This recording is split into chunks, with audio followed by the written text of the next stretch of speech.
In the Quran, Allah said, had God not been waiting for kalima sabaqa, the entire humanity would have been but one united nation. وَمَا كَانَ النَّاسُ إِلَّا أُمَّةٌ وَاحِدَةٌ. فرمایا کہ وما کان الناس، اور انسانیت تو پہلے تھی، الا امۃ واحدہ، صرف ایک امت واحدہ کے طور پر تھی پوری انسانیت۔ یہ اس وقت کی بات ہو رہی ہے جب اللہ تعالیٰ نے آدم صفی اللہ کو زمین پر بھیجا، اولاد آدم ہوئی، پھر انہوں نے اپنا دین ان کو سکھایا۔ رد و بدل کا یہ عالم ہے کہ آج کا ہندو یہ نہیں جانتا کہ ان کا کلمہ کیا ہے۔ ہندوؤں کا کلمہ کیا ہے؟ لا الہ الا اللہ آدم صفی اللہ۔ کیونکہ آدم کو جو ہمارے ہندو بھائی ہیں وہ شیو جی اور شنکر بھگوان کہتے ہیں، نام بدل گئے ہیں، لیکن ہندوؤں کا کلمہ یہ ہے۔ کیا کلمہ ہے؟ لا الہ الا اللہ آدم صفی اللہ۔ آدم صفی اللہ ان کا کلمہ ہے۔ پھر وہ ہابیل کابیل میں جب لڑائی ہو گئی تو پھر کلمہ جو ہے وہ بدل لیا انہوں نے۔ کیا ہوا پھر؟ ہاں، انہوں نے کلمہ بدل لیا۔ جو مقتول تھا وہ آدم صفی اللہ ہی کہتا رہا، اور جو قاتل کے جو ساتھی تھے انہوں نے بدل کے کہا صفی اللہ کی جگہ ایشور اللہ، صفی اللہ کی جگہ اب وہ ایشور اللہ کہنا شروع ہو گئے۔ پھر وہ ایشور اللہ جو ہے آج تک موجود ہے، گایا بھی جاتا ہے، گانوں میں بھی ملتا ہے، ایشور اللہ تیرو نام رام بھی تو رحیم بھی تو، یہ موجود ہے نا۔ لیکن وہ بھول گئے ہیں، کیونکہ ہر مذہب کے اندر جو ان کے جو لیڈرز ہیں انہوں نے وہ بگاڑ پیدا کیا ہے کہ اب لوگ اپنے کلمے سے بھی محروم ہو گئے۔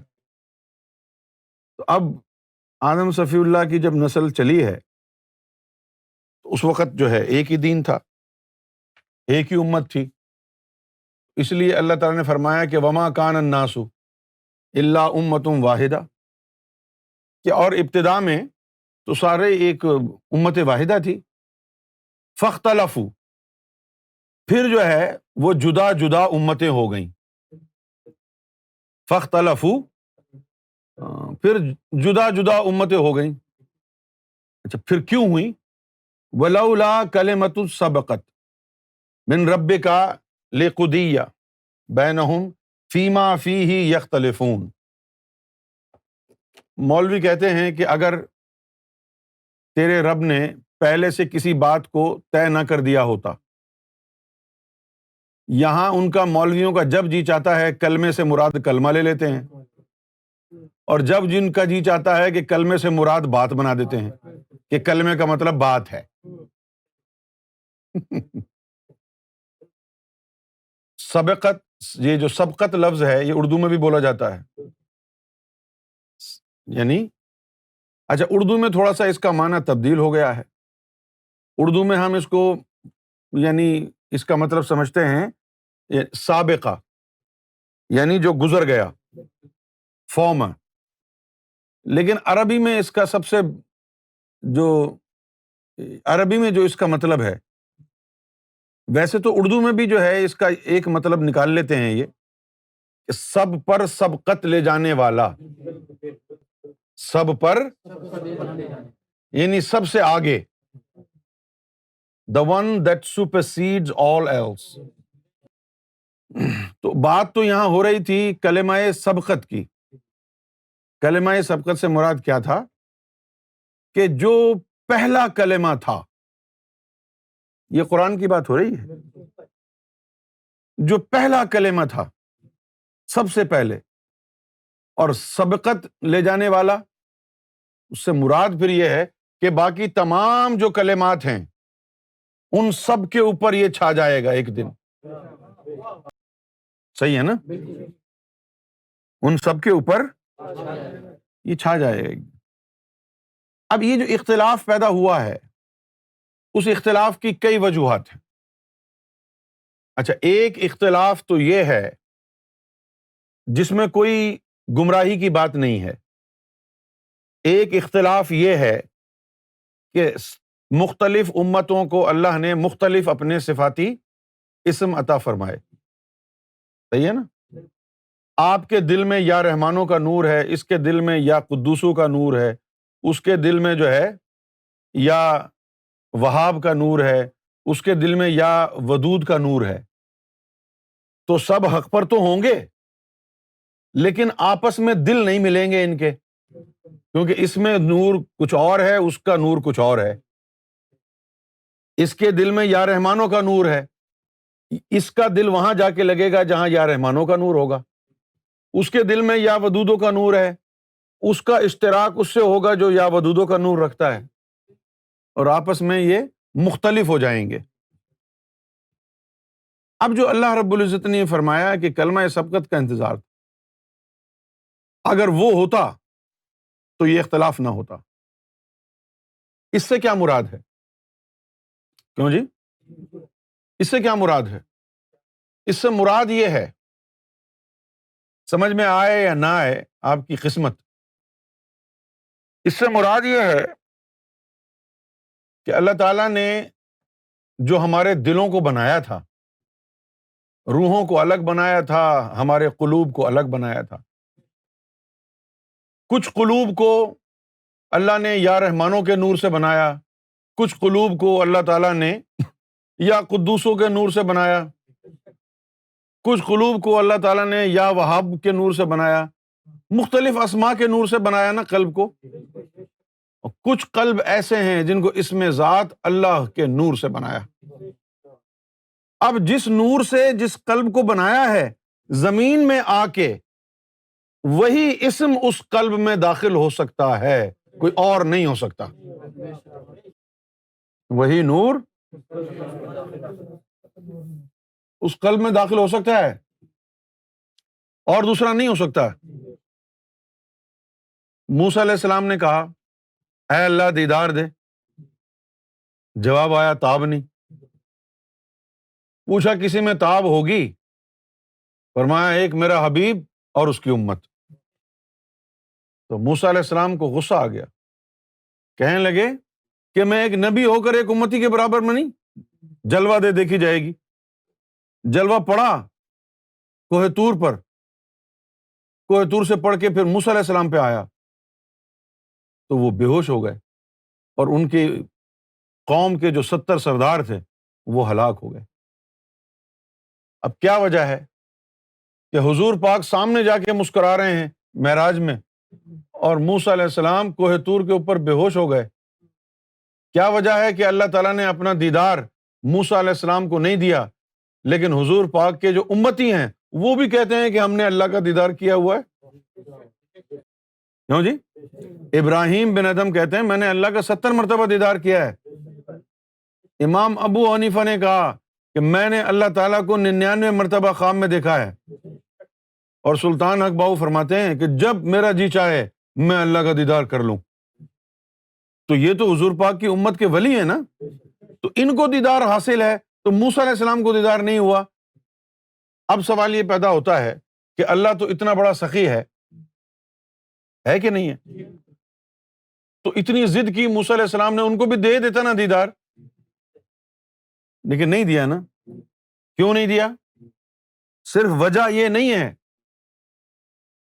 کہ ان میں تاب نہیں ہے، وجہ یہ بھی ہے کہ جس کے قلب کو اللہ نے یا رحمانوں کے نور سے بنایا ہے وہ اس میں ذات کے نور سے کمپیٹیبل نہیں ہے۔ کچھ دین کی، کچھ اللہ کی ٹیکنیکلٹیز بھی ہوتی ہیں نا، ٹیکنیکلٹیز بھی تو ہوتی ہیں نا۔ اب جس طرح مجدد الافسانی تھے، مجدد الافسانی جو تھے، وہ جو ان کا جو مشرب تھا وہ موسوی تھا، بعد میں ان کا مشرب چینج ہو گیا آخر میں آ کے، حالانکہ مشرب چینج ہوتا نہیں ہے، لیکن ان کا مشرب جو ہے آخر میں آ کے چینج ہو گیا۔ وہ ان کا مشرب آخر میں آ کے چینج کیسے ہوا کہ ان کے قلب کو اللہ نے اس میں ذات کے نور سے بنایا تھا، وہ مشرب موسوی میں ٹھہر ہی نہیں سکتے تھے نا، اگر ان کا قلب جو مجدد الافسانی کا قلب اگر وہ اس میں رحمان کے نور سے بنا ہوتا تو کبھی بھی ان کا مشرب چینج نہیں ہوتا. ان کا مشرب چینج ہوا ہی اس لیے کہ ان کا قلب اس میں ذات اللہ کے نور سے بنا ہوا تھا. کیوں بھائی؟ اچھا، اب اتنے سارے دل بنا دیے نا، کتنے انسان آئے دنیا میں، کسی کا دل یا رحمانوں کے نور سے بنایا، کسی کے دل کو. تبھی تو دل کے بارے میں کہا گیا ہے کہ دل بدستاور کے حج اکبرست. وہ خانہ کعبہ کو نور سے کدھر بنایا اللہ نے؟ مٹی اور گارے سے بنایا ہے نا. اب میری باتیں یہ سن کے پھر مولوی کہیں گے دیکھو کفر کی باتیں کر رہا ہے. جن کو روحانیت کا پتہ نہیں ہوتا ہے نا، وہ تو ایسی فضول باتیں کرتے ہیں. مولانا روم نے کہا، ہم خدا ذاتش و آمد ہم رسول، چوں تو ذات پیر را کر دی قبول، ہم خدا ذاتش و آمد ہم رسول. اور میں یہ کہتا ہوں کہ میں نے اپنے مرشد گوھر شاہی کو اگر اپنا رب کہہ دیا تو تم مجھ سے ناراض ہو گئے، کافر کہہ دیا مجھے. اب مزہ تو تب ہے نا تمہارے اندر اتنی بھی جرت ہو کہ تم جنید بغدادی کو بھی کافر کہو، بلے شاہ کو بھی کافر کہو، غوث اعظم کو بھی کافر کہو. مزہ تو تب ہے، ورنہ پھر کسی کا دودھ، جانور کا دودھ پیا ہے تم نے. ایک دفعہ غوث پاک نے قسم کھا لی کہ میں کھانا نہیں کھاؤں گا جب تک اللہ اپنے ہاتھ سے کھانا نہیں کھلائے. ایک دفعہ غوث پاک نے قسم کھا لی کہ میں اس وقت تک کھانا نہیں کھاؤں گا کہ جب تک اللہ اپنے ہاتھ سے نہیں کھلائے گا کھانا. کئی دن گزر گئے، ہفتے گزر گئے،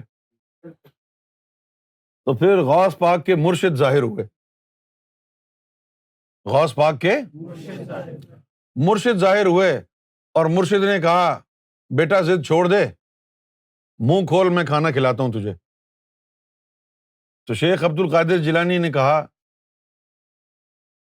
کہ اے مرشد، آپ کی تعظیم، آپ کا ادب میرے سر آنکھوں پر ہے، لیکن میں نے قسم کھا لی ہے نا کہ میں صرف اللہ کے ہاتھ سے کھاؤں گا، تو آپ میری اس گستاخی کو معاف فرما دیں، میں نہیں کھا رہا. تو ان کے مرشد نے کہا کہ عبد القادر، مرشد بھی رب ہوتا ہے. یہ جو ہاتھ ہے نا، یہ بھی ہاتھ اللہ کا ہی ہے.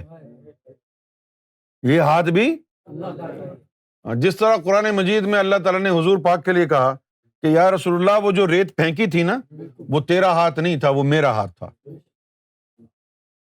یہ روحانیت کی باتیں ہیں، روحانیت کی باتیں روحانی لوگوں کو سمجھ میں آتی ہیں، اور روحانیت کی باتیں اس وقت زیادہ سمجھ میں آتی ہیں جب اللہ کا نور دل میں داخل ہو جائے.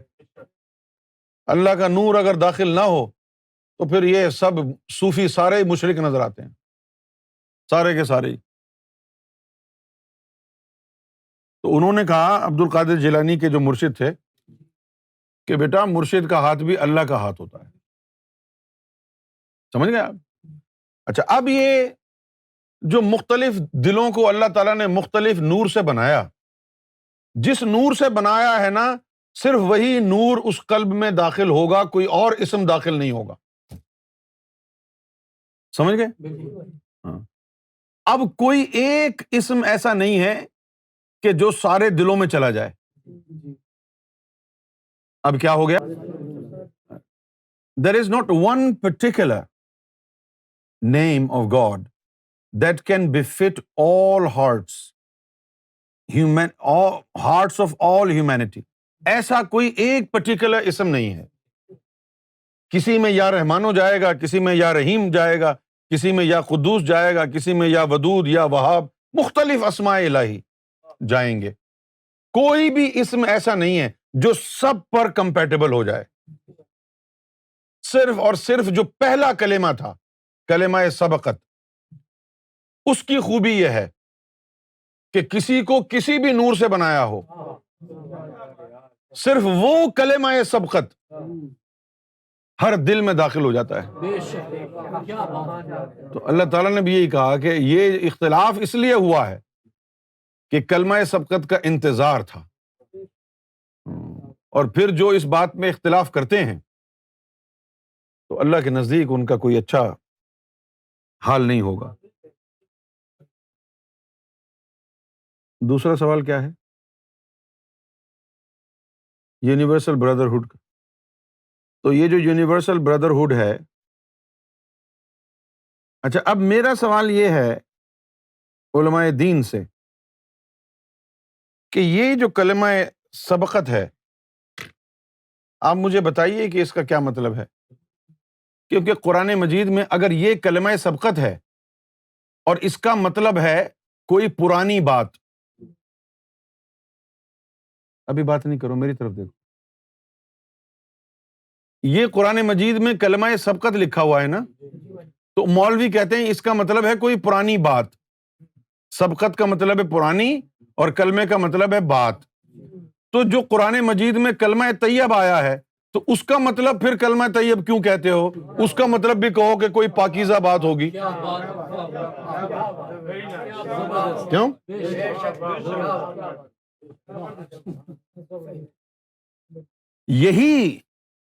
یہی کفر اور یہی شرک ہے اس زمانے کے مولویوں کا، علماء کا.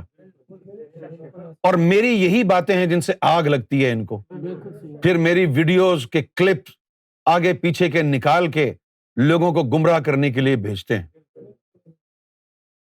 لیکن میرا ایمان ہے کہ جس کو اللہ گمراہ کرنا چاہے اس کو کوئی بچا نہیں سکتا، اور جس کو اللہ ہدایت دینا چاہے اس کو کوئی گمراہ نہیں کر سکتا. جس کو اللہ گمراہ کرنا چاہے اس کو کون ہدایت دے سکتا ہے؟ اور جس کو بچانا چاہے اس کو کوئی گمراہ نہیں کر سکتا. تو اگر اس کا مطلب کلمہ سبقت کا پرانی بات ہے تو وہ جو قرآن میں کلمہ طیبہ آیا ہے اس کا بھی ترجمہ یہی کرو نا کہ کوئی پاکیزہ بات. وہاں کہتے ہیں کہ کلمہ طیب سے مراد ہے لا الہ الا اللہ، اور جب کلمہ سبقت آیا تو پھر مولویوں نے کہا اس کا مطلب ہے کوئی پرانی بات. اب کلمے کا مفہوم ہی چینج ہو گیا. کتنی بڑی زیادتی کی بات ہے.